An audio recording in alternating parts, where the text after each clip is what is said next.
Hello, everyone. Hey, I have an important question for you. What happened to our goddesses? And what happened to our grandmothers? As we celebrate Women's History Month, I'm so excited to introduce to you my next guest because she is always seeking what happened? What happened before that? And what happened before that? I'd like to introduce you and have you share with everybody Max Dashu, founder of Suppressed Histories Archives, who since 1970 has been compiling one of the most comprehensive cross-cultural collections of documentation on female heritage throughout human history. Her research digs into archaeological records, petroglyphs, paintings, iconography, orature, and other visual testimonies to women as culture makers and agents for the earth. Listen as we unpack her newest work, Women in Greek Mythology, Pythias, Melissae, and the Titanias, and learn about oracular women and priestess traditions that preceded the Olympian pantheon. Max unearths older nature-based matriarchal societies across the world that existed way before colonialism and statehood shaped the cultural imagination. We explore ancient manifestations of snake women, bird women, bee women, not as portents and of trickery, but as portals of truth and divine forces of nature. She traces the way sexual politics and matriarchal representations limited what female forms and their stories could be as sacral, venerated, life-giving potency. Her archives prevents the erasure of women and their contributions. So join us. Let's go reboot, recontextualize, and restore women's legacy from the misdemeanors of history.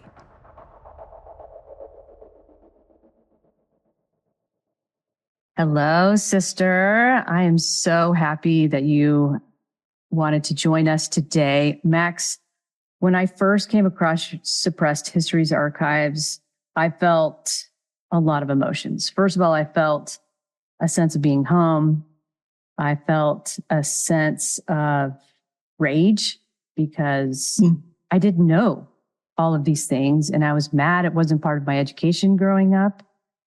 And I felt a sense of responsibility to share what I felt was important in everything in your archive. You have been archiving since 1970, and as I read your intro, restoring women to cultural memory, political analysis, spiritual awareness, global perspective across the expanse of time on the cultural record from rock art, archaeology, indigenous orature, written records, all testimony since 1970. End stop. I just felt like you nailed it all. And I started going through your workshops and couldn't believe everything in your offering. And today, I'd love for you to introduce your new book that is hot off the presses. Yes, it really is. I published it through my own Valletta Press. It's called Women in Greek Mythography, Pythias, Melissae, and Titanides. And those names refer to the snake women, the oracular women, the bee women in some of the priestess traditions in Greece. And Titanides refers to the goddesses before the Olympian pantheon. They're the older matricultural powers of nature. They are not the colonized and much abused wife Hera. There are all these things that happen to the goddesses in Greek mythology. And I go into the transformations that were wrought mythically that reflected the increasingly patriarchal structure of Greek culture. And so I feel like there's two aspects to this book. One is this very positive ancient roots tradition that is there and continued to be there, especially locally in the shrines. But, it gets overlaid with all this state things that are controlled by men, by aristocrats and by colonizers. So there's that part. And then there is this structural oppressiveness, domination that is really the roots of Western civilization. They all look to the Greeks and the Romans, but the Greeks are really a foundation. And that includes things like rape culture, that is encoded in the mythology.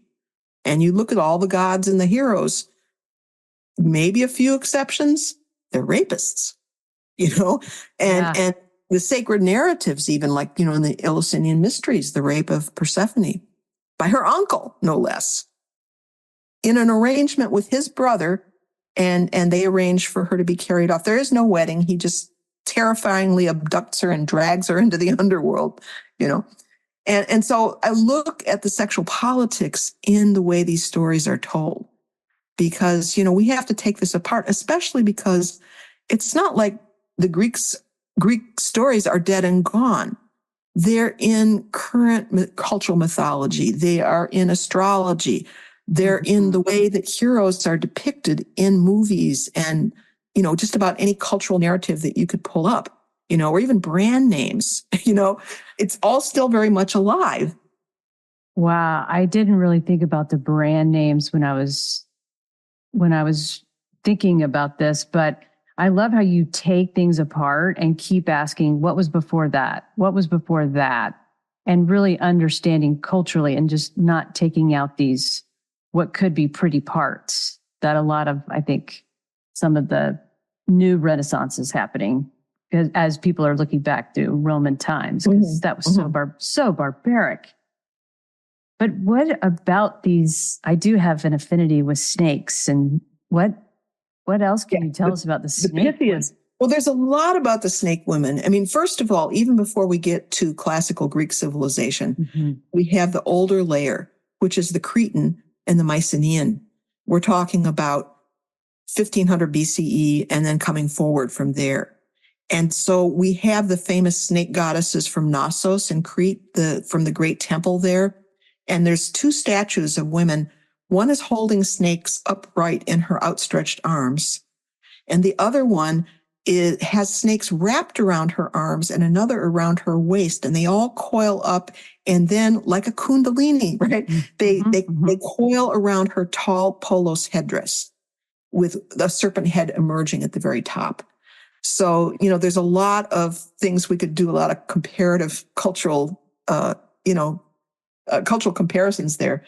But you have that going on. But what's really interesting, and I'm doing webcasts on this right now this month, about the Cretan archaeology, is that the Cretan seals are full of women who are ecstatic dancers.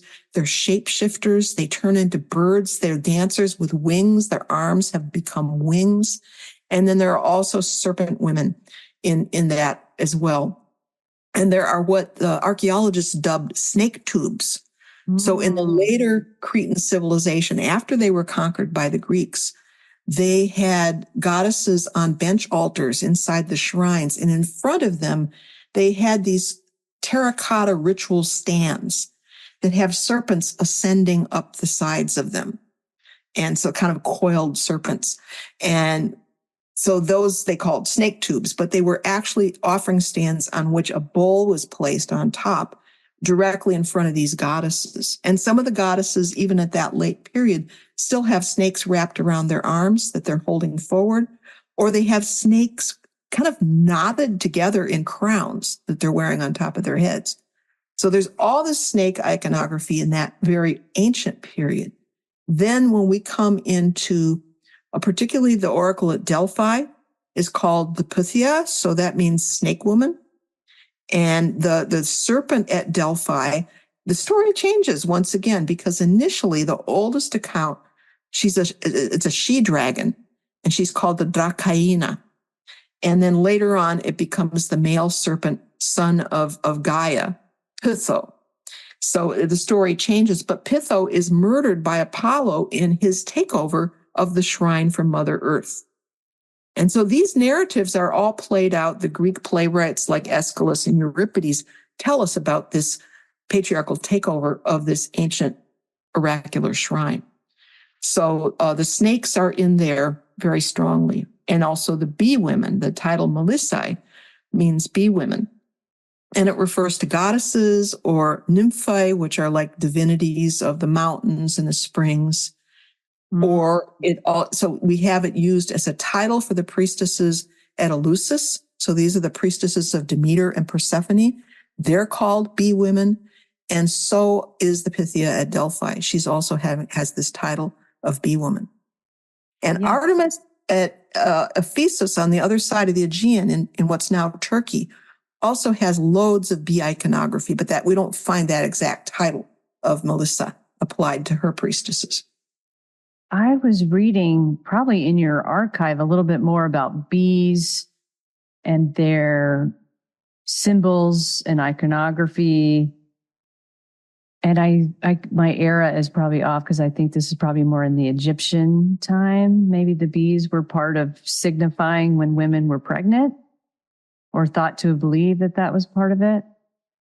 Well, the bee is a symbol that's associated with the great goddess Net, the great cosmic weaver in Egyptian cosmology. She's the mother of the gods. And so she had a famous temple in the Delta at the town that the Greeks called Sais, but it would have been Sa or Za in Egyptian. And they referred to her temple as the house of the bee. And what's interesting is that, like in the really old period, like the old kingdom time in Egypt, women were wearing dresses that cut below their breasts, for one thing, but it looked to me like they were woven in the hexagonal form that be, like the what's the word? The hive. The hive, but hexagon. Yeah, well, hexagons. I'm trying to think of the actual wax, what they call the wax, honeycomb, the honeycomb.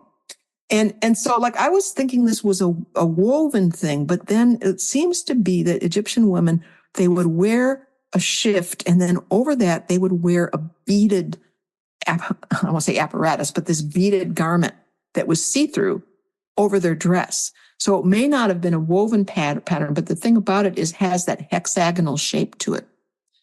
So it seems like it's an allusion to the bees, this old style that they wore.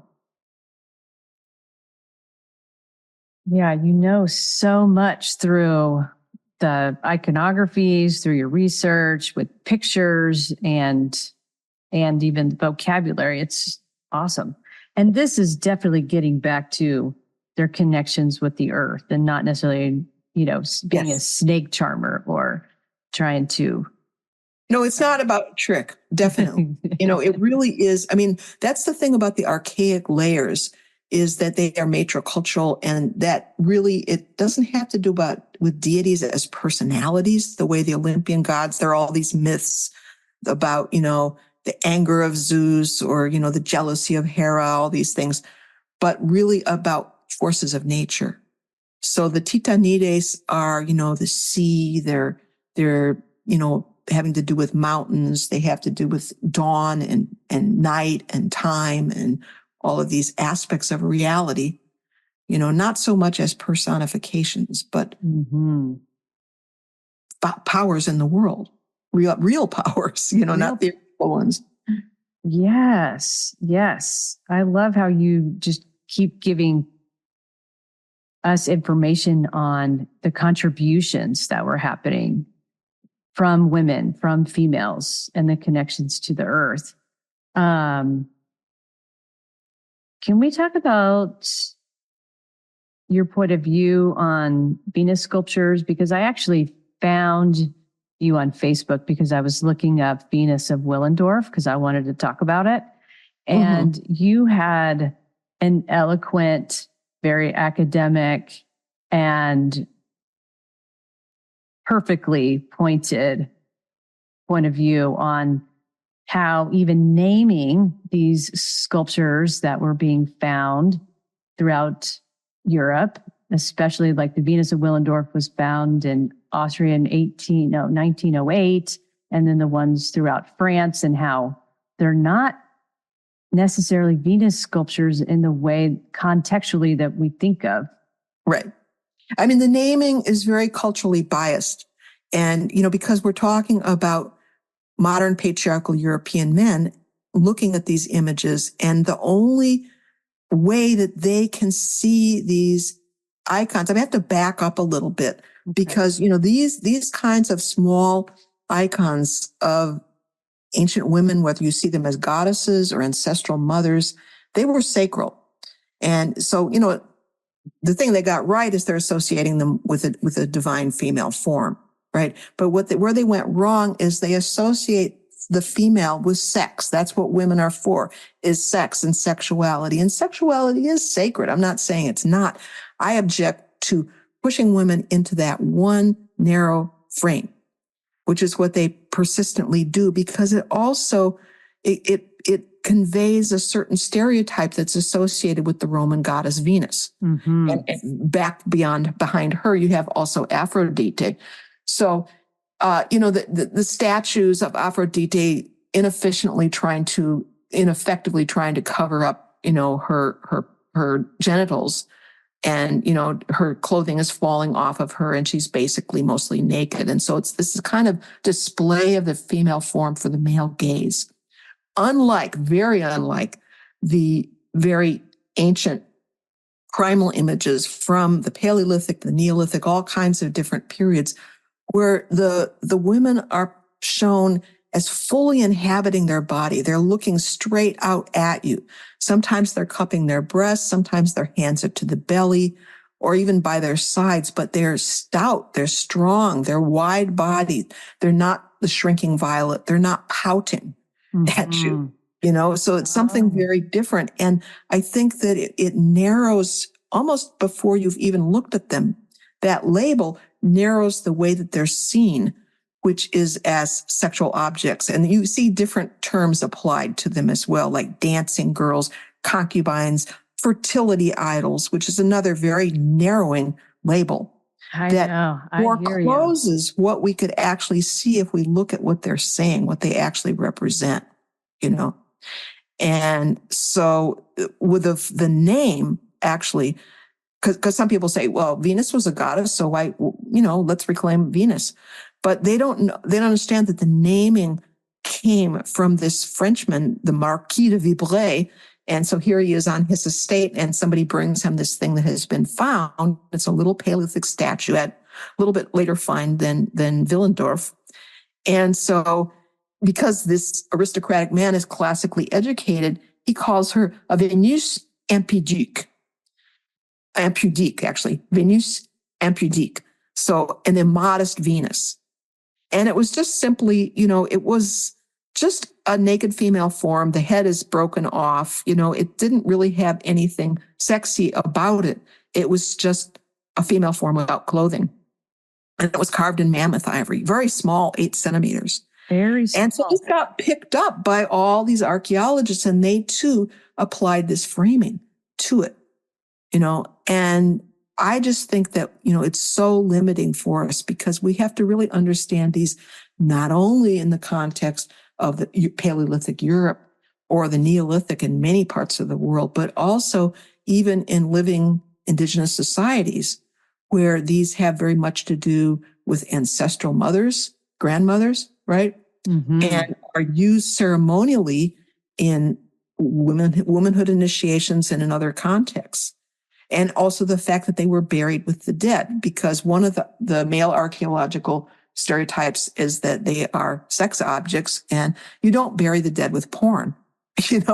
They wanted to say, oh, they're pornographic, but that's not the intention that's visible. Even if they have their hands on the breasts, that doesn't necessarily mean, hey, fella, come here. It is really much more a signal of life-giving potency. That as far as the context that they have, and particularly in burials, where really what we're looking at is the idea of rebirth, that, there's this regeneration of life that's part of the spiritual beliefs. And so I think that it's really important from women's standpoint. This is a heritage that first was really withheld from us. And then when it was presented to us, it was in this trivializing manner that really closes off thinking about them in other ways that are much more congruent with an egalitarian matricultural society where you have descent through the female line.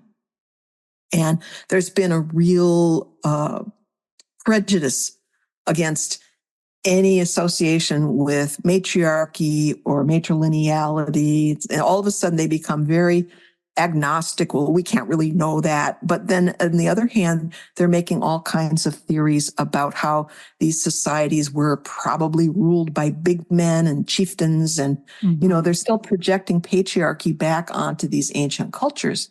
So you really can't have it both ways, fellas. You can't.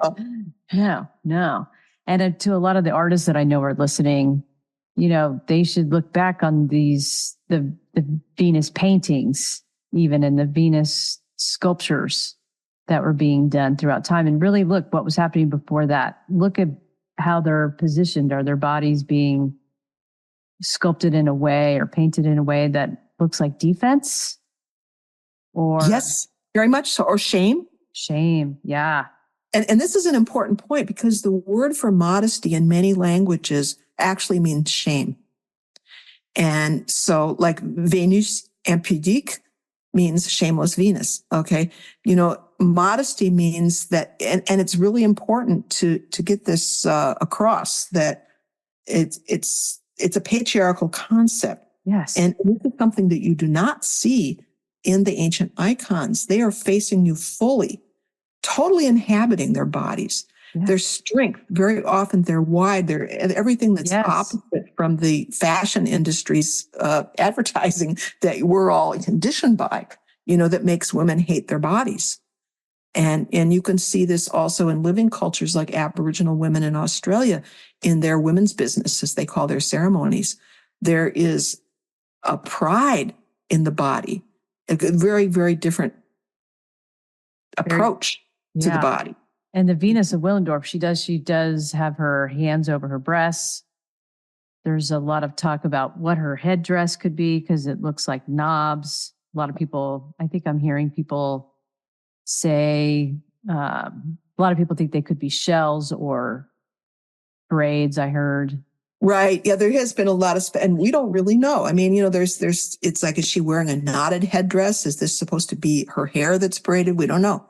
But see, the other thing about it is it kind of covers her face. And there's a couple other examples from the Paleolithic of figurines like that, which I take to signify that this is not an individual.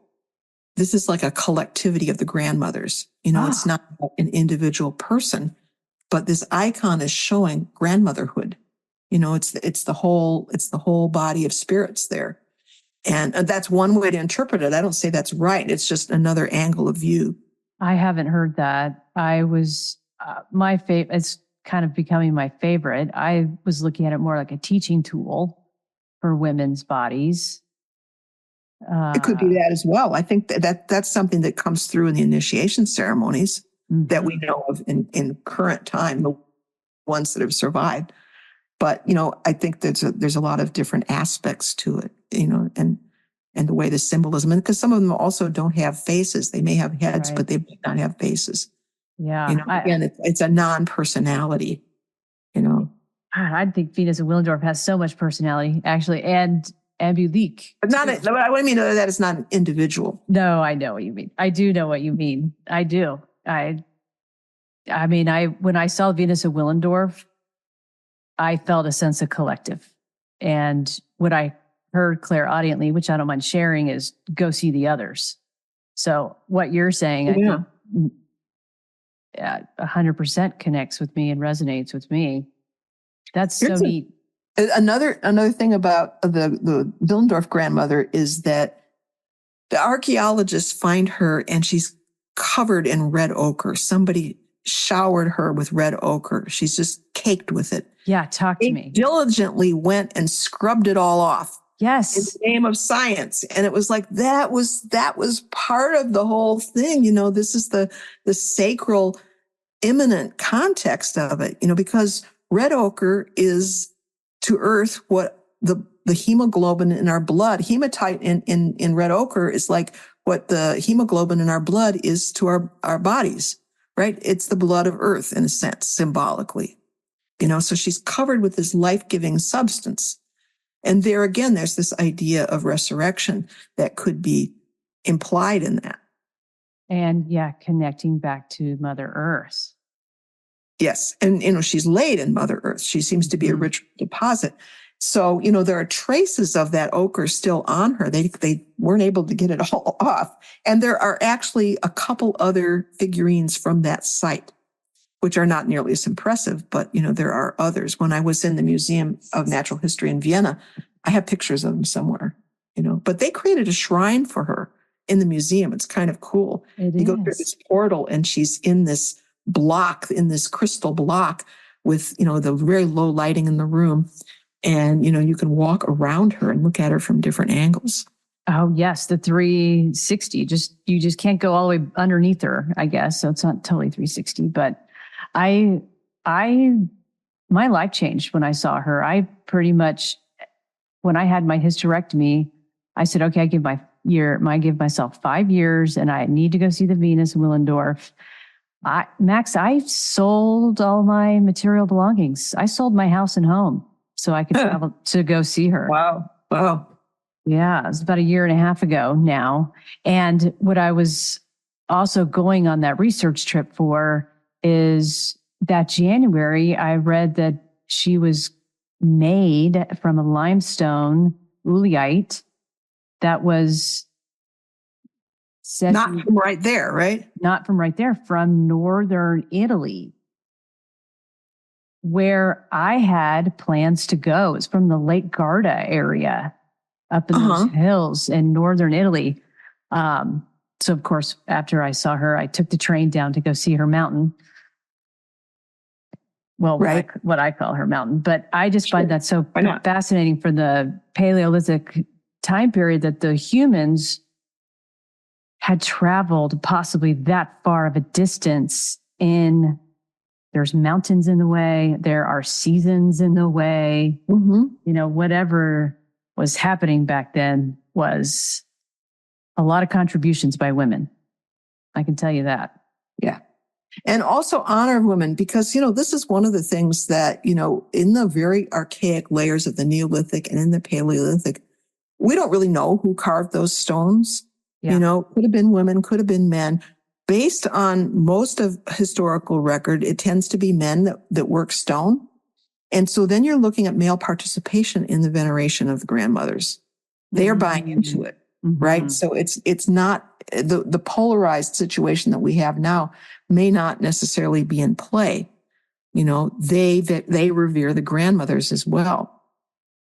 I just messaged you. I have a link because I made a poster in 2008 of the ancient female icons. I don't know if you've seen it. It's all over. It just completely went viral. But it's just a black background and it has maybe about 30 or 40 figurines showing how absolutely global this archetype is. I mean, there's many different forms. Some are the ones with the hands cupping the breasts. Others are standing proudly with their broad shoulders. It's a whole variety, but they are from Greenland and Ecuador and all these places. We tend to be shown the European figurines. You might see some of the ones from Mohenjo-Daro or Harappa in India. You're certainly going to see the ones from Southwestern Asia, but people don't realize that they also had them in Sudan. They had them in Zimbabwe. There's just this very broad swath. There's a great many of them in Japan in the Jomon culture. And so this poster to me is like my 1-page volume to show women, look at this heritage. There's this body of the cultural record that we were not shown, because what they tend to show us is kings and generals and lords, male scientists or philosophers maybe, but not the record of the sacred divine in female form. In the female form. Record of women as culture makers and cultural actors. And especially once we get into the terracotta figurines in the Neolithic, it's women who are making them. We can be fairly confident of that, Yeah. So this poster of yours, you're going to see an order from me soon because I want one in my studio. So yes, I'll definitely put a link in the show notes to this poster because you also have one on breasts and vulvas, don't you? Yeah, there's 4 so far. Well, yeah, there's female icons, which is the figurines. There is sacra vulva, which is what Miriam Dexter dubs it sacred display. It's the vulva as potency. And so you've got the Sheela-na-gigs, you've got the tantric images of women with their legs apart, showing the vulva's power flowing out. And then there's another one on vulvas because there were too many. And this was going to all be one poster, but it turns out there's a whole separate category. And this is one of the most ancient forms of human culture that we know of, which is petroglyphs engraved into rock, caves, boulders, what have you, representing the vulva. And so you've got triangular vulvas, you've got vulvas as ovals, all kinds of different shapes. But this vulva iconography, so there's a poster on the vulva stones. And then the 4th one is called breast pots. And it's specifically about ceremonial vessels in the shape of breasts. And here again, all of these are from all over the world. So the breast pots, some of them are breasts going all around the edges, the sides of a pot. Yeah. And others are breast tripods, which are especially common in Eastern Asia and South America and Mexico as well. And then, there's various different shapes of them. But these are not something that spread from one place to the other. I mean, maybe in some cases locally it did that, but they're all over the world. They are arising independently as a sign of the life giver. And then you have to think about, what were these for? They weren't cooking in them. They're ceremonial vessels, but they are being shared around in ceremony. Maybe everyone is drinking from the same pot or pouring libations from the pot. Did they use them to hold milk or wine or honey and oil? Who knows? But they're all over. They're all over. When I saw the breast poster, I immediately thought of the woman who wrote the book Tits Up. She is attending Berkeley right now. I don't know if she's getting her PhD in women's studies, but I was like, she has to see this poster. It's the best. Yeah, show it to her. I will. It's the best.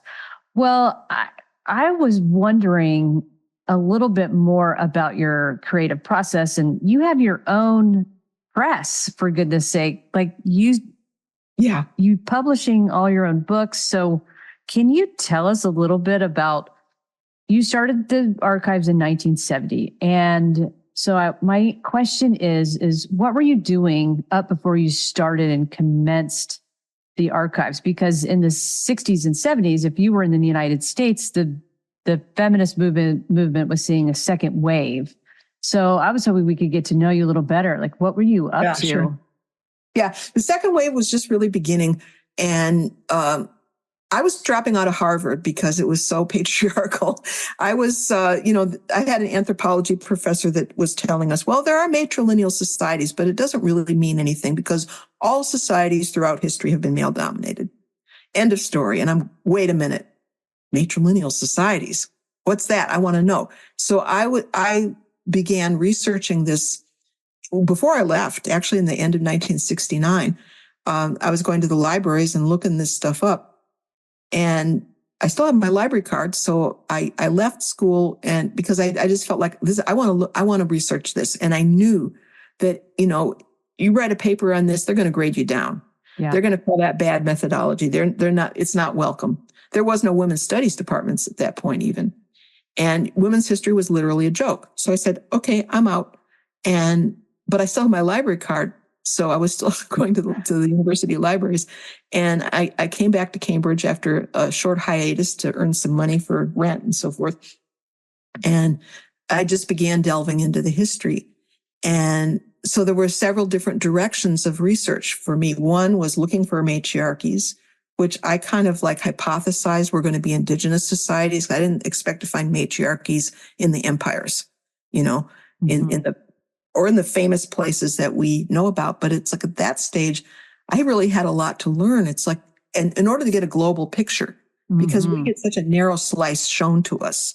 Yeah. They start in Iraq and Egypt, and then they move to Greece, then they move to Rome. They never go back to those places. Then they move from Rome to France, to Britain, and then to the United States.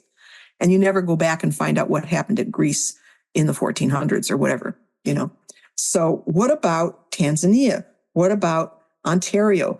all these other parts of the world.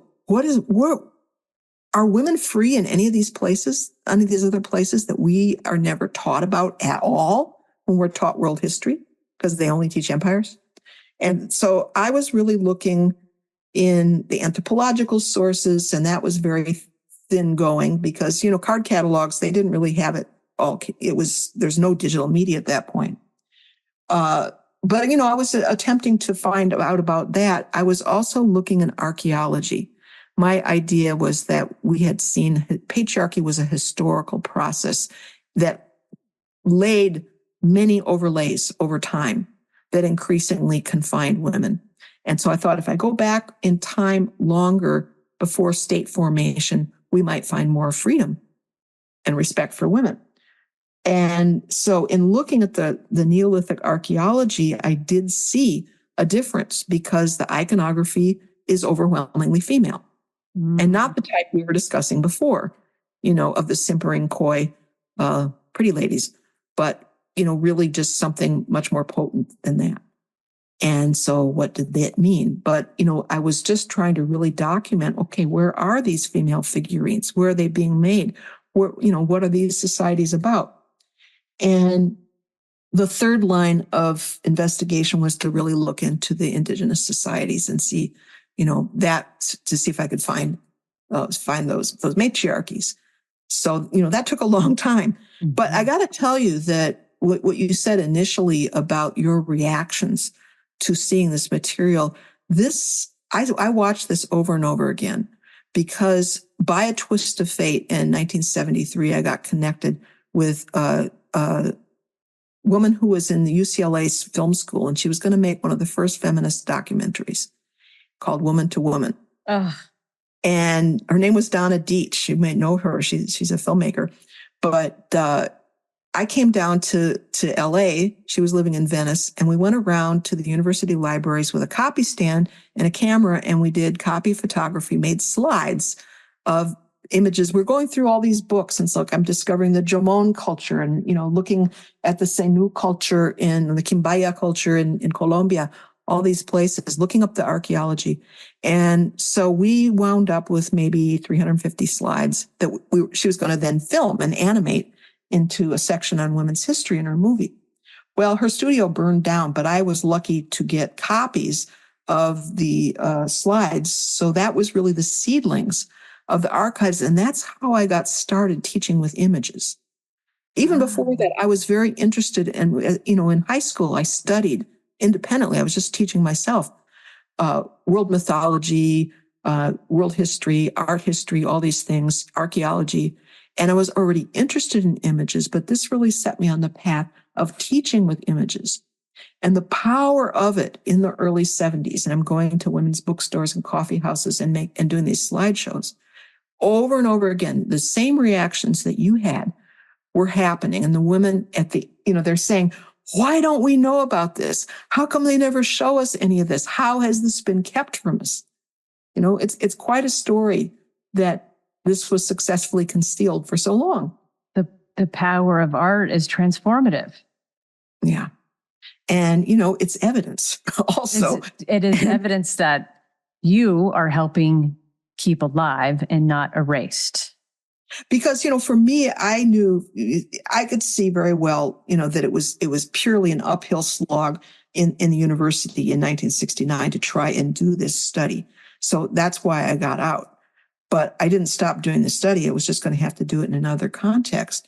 And I knew that anything I found would not be believed, would be rejected unless I documented it thoroughly. I needed evidence. And so that's what I started doing, is accumulating whether visuals or, references, because I was still using scholarly materials, but I was trying to, build out a picture from a very different angle of view, a woman-centered view of human history. And so I didn't really ever say, I'm going to build an archive.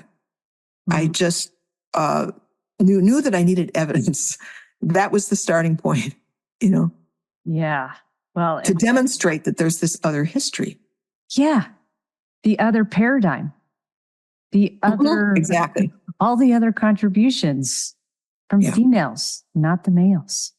And so often the places in the world that we never learned about in all of those global South countries and those indigenous countries, those are the places, when I'm looking at orature, the oral histories, those are the places that have these amazing stories about female founders, first women creators, women who were the matrilines began with this grandmother.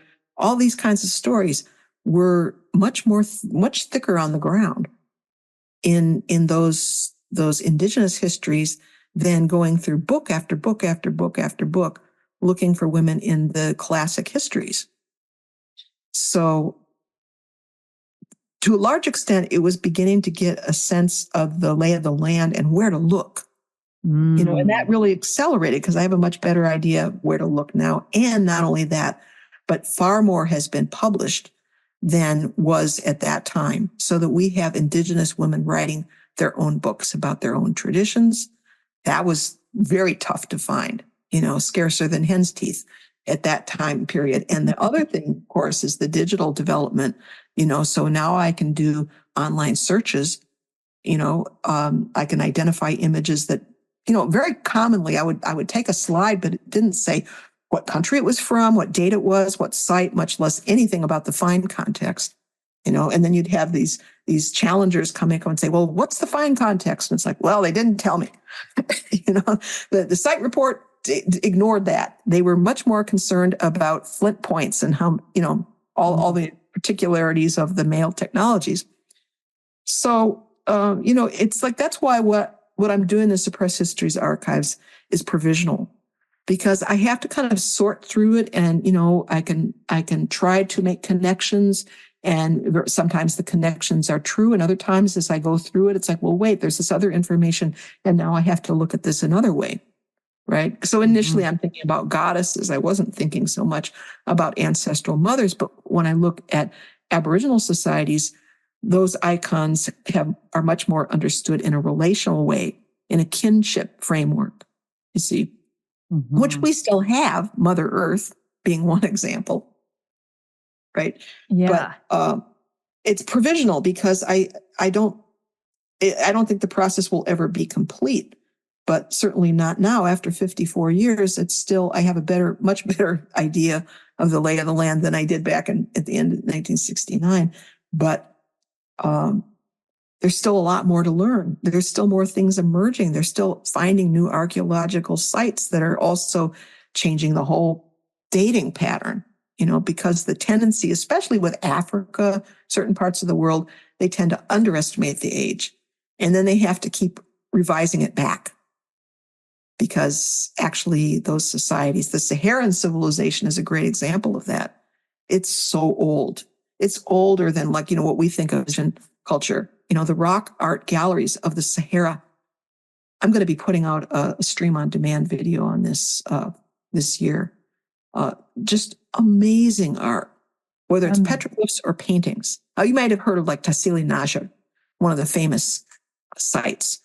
But, this is going back 12,000 BCE, 8,000 BCE, 6,000 BCE, the 4,000 BCE. They're really, really old, these paintings, and so it's a whole line of testimony about women in the cultural record that it has not been examined very much from that standpoint, centering. I'll definitely have to be in that workshop, and hopefully I'll get some friends to join me so we can continue those discussions. Where should people sign up for this workshop and purchase your book? Do you want to tell us your Okay, yeah, choices? The book is available from Valletta Press, VELEDA, valletta.net, and it's only available for there. Don't bother going on Amazon. And then, there's other things on there. I have a couple DVDs. One is called Woman Shaman the Ancients. The posters are there. That's where you get the posters as well. And so those are all there. Now, as to seeing Ancient Sahara, I did offer it as a webcast, and I have the recording. I'm going to be putting it up on my Teachable platform, Stream on Demand, later on this year. Man, So I'm in one of your classes in there, and there is so much content. I feel like I could watch or read something every day for the next year, and I still wouldn't have covered everything. You are so in depth and so giving with your information. Thanks. Yeah, the annual courses especially have a lot of written material in them, because basically what they are is my ongoing research. And anything that comes over the transom, I find out about a new archaeological find of a pyramid in Peru or whatever it may be, So I'm just bringing that along, as well as the subjects that I'm actively researching, And so in the case of the Cretan slideshows, because I just put out this book that includes Mycenaean and Cretan art in it. But I'm going to have recordings once I get that organized of the old sessions as stream on demand. The old live webcasts will be available in a more permanent form than what I can store on Zoom. I see. So Press History's portal on Teachable, that's where to look. And I'll make sure that's all in the show notes for everybody to have direct links to that. But as we end, can you tell us, you want to share how you got Valletta as your publishing name? Well, I picked that name because it's from my own cultural heritages in Northwestern Europe, and it means seeress. It's related to a word for witch in Gaulish. It's related to words that mean prophet or bard in Irish and Welsh. And also there's some Scandinavian connections to it. There's a seeress that Tacitus talks about, who was part of a tribal rebellion against Roman rule in the 1st century. And he refers to her as Valletta as a personal name, but it wasn't. It was a title, this title of seeress in the Rhine Delta area. So along the Lippe River, actually. So I picked that because I just wanted something that had some juice to it. And, as you mentioned, I'm self-publishing this work because that way I have control over it. I don't have anybody standing over me and telling me, no, we don't want to include the peasant rebellions. That's not on topic for, I really believe that it's a very intersectional view of history. So we're looking not only at patriarchy, but we're looking at conquest and colonization. We're looking at indigenous studies. It's really a synthesis. Of all of these factors, because, we cannot really do any of women's history with just a single angle of view, So, and I'll mention also I have a YouTube channel. The free videos are there. So just Max Dashu on YouTube. And there's quite a few. I put the entire show of ancient Kush. This is Sudan. Women in ancient Sudan is up there, open access, along with a lot of other things, including, you'll be interested to know, one of my art. Oh, good. Good. Yes. And you can also, there's some videos up there that are about the book, where I talk about the book with images. So, give you a chance to see some of the images in color that I rendered. The book has 270 illustrations, because that, again, the visual testimony is part of the cultural record, that it's different than what gets written down, And so we need to see that. We need to see those powerful images of women. We do need to see that. Usual, Aphrodite trying to keep her clothes from falling off. Right. From that male gaze, yes. Mm-hmm. Well, I can tell you, thank you for keeping the female frequency alive. And I am so excited to keep reading your books and learning more and more about you and about your research, because I think what you do is amazing. And I think you are totally neat. Thank you for inviting me. That neat calls back a little bit of my Midwestern childhood. Yes, we are all children in more ways than one, I hope. Yeah. Something to recover. Yes. Thank you. Thank you very much.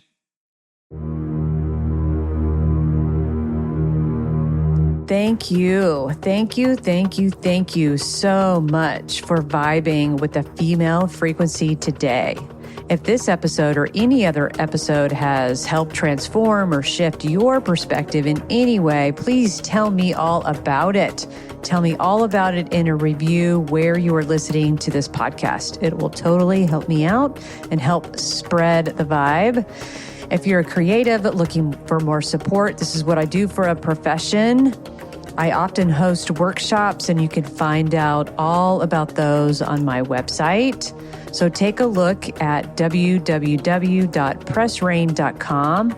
That's PRESSREIGN.com. All right, y'all, until next time.